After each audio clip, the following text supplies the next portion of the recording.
ਤੇ ਹੁਣ ਤੁਹਾਨੂੰ ਸੁਣਾਉਂਦੇ ਹਾਂ प्रधानमंत्री नरेंद्र मोदी ਦੇ प्रोग्राम मन की बात ਦੇ कुछ अंश। लक्ष्य क्या है? ज्यादातर अपने सराउंडिंग्स में जो बातें होती हैं, मित्रों में, परिवारों में, यार दोस्तों में, या अपने माँ बाप की जो कामनाएं रहती है उसके आसपास निर्णय होते हैं। अब जगत बहुत बड़ा हो चुका है, विषयों की भी सीमाएं नहीं है, अवसरों की भी सीमाएं नहीं है।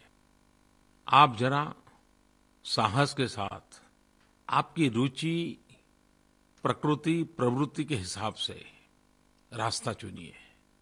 प्रचलित मार्गों पर ही जाकर के अपने को खींचते क्यों हो? कोशिश कीजिए और आप खुद को जानिए और जान करके आपके भीतर जो उत्तम चीजें हैं उसको संवारने का अवसर मिले।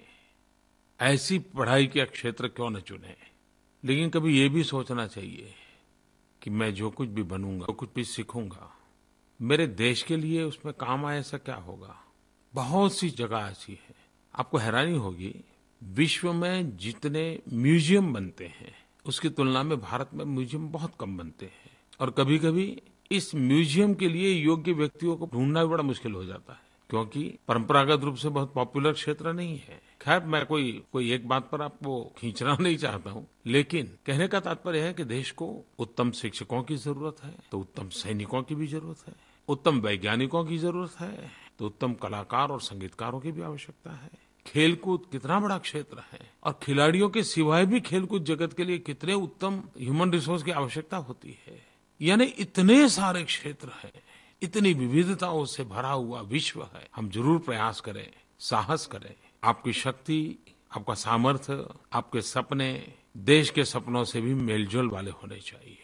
यह मौका है आपको अपनी राह चुनने का। जो विफल हुए हैं उनसे मैं यही कहूंगा कि जिंदगी में सफलता विफलता स्वाभाविक है। जो विफलता को एक अवसर मानता है वो सफलता का शिलान्यास भी करता है। जो विफलता से खुद को विफल बना देता है वो कभी जीवन में सफल नहीं होता है। हम विफलता से भी बहुत कुछ सीख सकते हैं और कभी हम ये क्यों न माने कि आज की आपकी विफलता आपको पहचानने का एक अवसर भी बन सकती है, आपकी शक्तियों को जानने का अवसर बन सकती है। और हो सकता है कि आप अपनी शक्तियों को जान करके, अपनी ऊर्जा को जान करके एक नया रास्ता भी चुन लें। मुझे हमारे देश के पूर्व राष्ट्रपति श्रीमान एपीजे अब्दुल कलाम जी की याद आती है। उन्होंने अपनी किताब my journey transforming dreams into action, उसमें अपने जीवन का एक प्रसंग लिखा है। उन्होंने कहा है कि मुझे पायलट बनने की इच्छा थी और बहुत सपना था मैं पायलट बनूं, लेकिन मैं जब पायलट बनने गया तो मैं फेल हो गया, मैं विफल हो गया, नापास हो गया।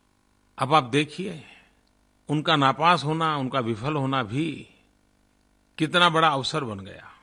वो देश के महान वैज्ञानिक बन गए, राष्ट्रपति बने और देश की आणविक शक्ति के लिए उनका बहुत बड़ा योगदान रहा। और इसलिए मैं कहता हूं दोस्तों कि विफलता के बोझ में दबना मत। विफलता भी एक अवसर होती है। विफलता को ऐसे मत जाने दीजिए, विफलता को भी पकड़ के रखिए, ढूंढिए। विफलता के बीच भी आशा का अवसर समाहित होता है।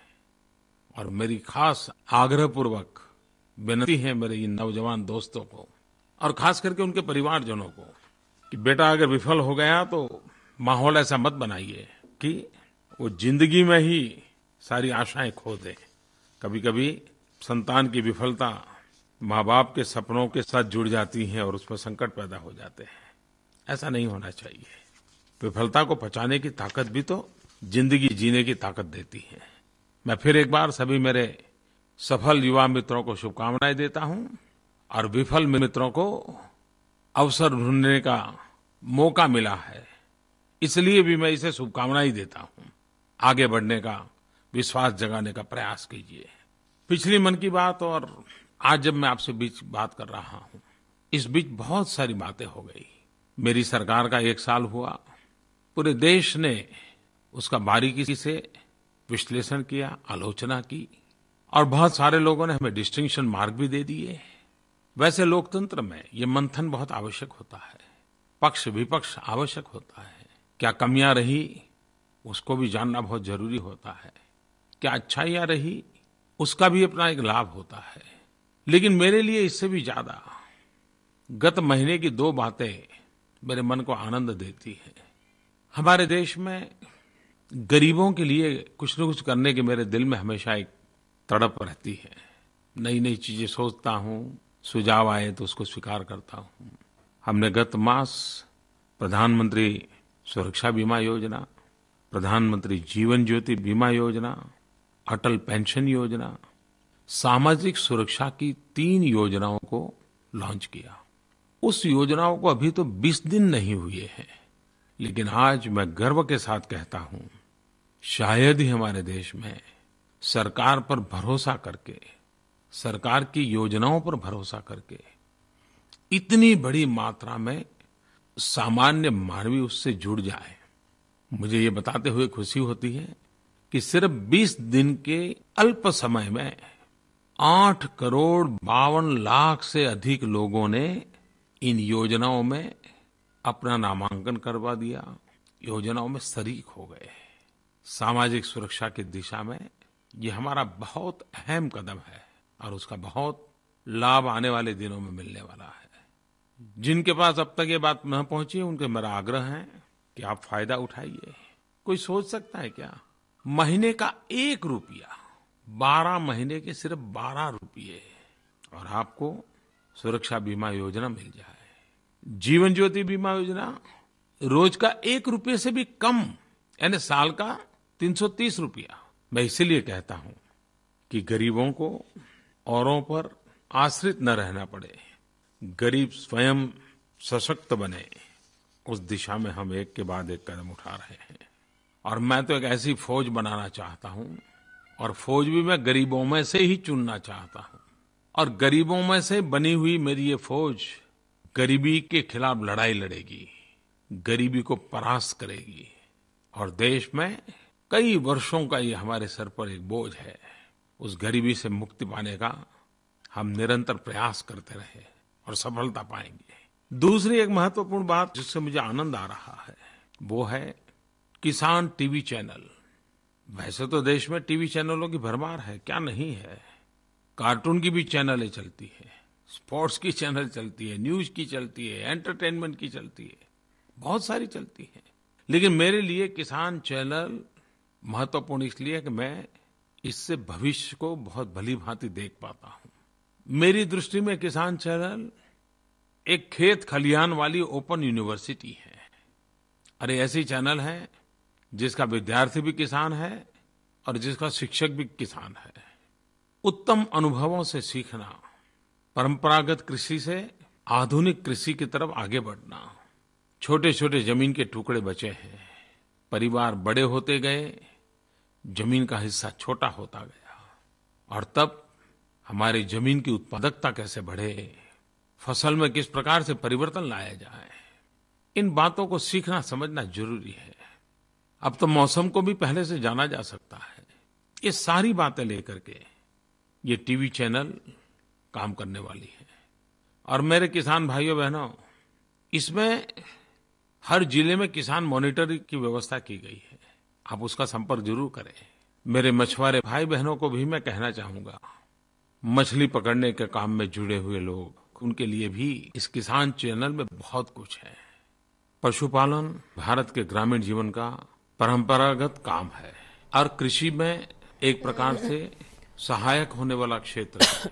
लेकिन दुनिया का अगर हिसाब देखें तो दुनिया में पशुओं की संख्या की तुलना में जितना दूध उत्पादन होता है, भारत उसमें बहुत पीछे है।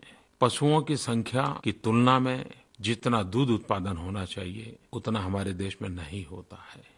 प्रति पशु अधिक दूध उत्पादन कैसे हो, पशु की देखभाल कैसे हो, उसका लालन पालन कैसे हो, उसका खान पान क्या हो। परंपरागत रूप से तो हम बहुत कुछ करते हैं, लेकिन वैज्ञानिक तौर तरीकों से आगे बढ़ना बहुत जरूरी है। और तभी जाकर के कृषि के साथ पशुपालन भी आर्थिक रूप से हमें मजबूती दे सकता है। किसान को मजबूती दे सकता है, पशुपालक को मजबूती दे सकता है। हम किस प्रकार से इस क्षेत्र में आगे बढ़ें, किस प्रकार से हम सफल हो, उस दिशा में वैज्ञानिक मार्गदर्शन आपको मिले। मेरे प्यारे देशवासियों, याद है ना 21 जून? वैसे तो हमारे इस भूभाग में 21 जून को इसलिए याद रखा जाता है कि ये सबसे लंबा दिवस होता है। लेकिन 21 जून अब विश्व के लिए एक नई पहचान बन गया है। गत सितंबर महीने में यूनाइटेड नेशंस में संबोधन करते हुए मैंने एक विषय रखा था और एक प्रस्ताव रखा था कि 21 जून को अंतर्राष्ट्रीय योगा दिवस के रूप में मनाना चाहिए। खबरां दी दुनिया विच आओ, साडे नाल कदे भी किते भी जुड़ो। आपां मिलांगे फेसबुक ते, असीं दिखांगे यूट्यूब ते, सानू फॉलो करो ट्विटर ते। खबरां नाल जुड़े रहो दिन रात।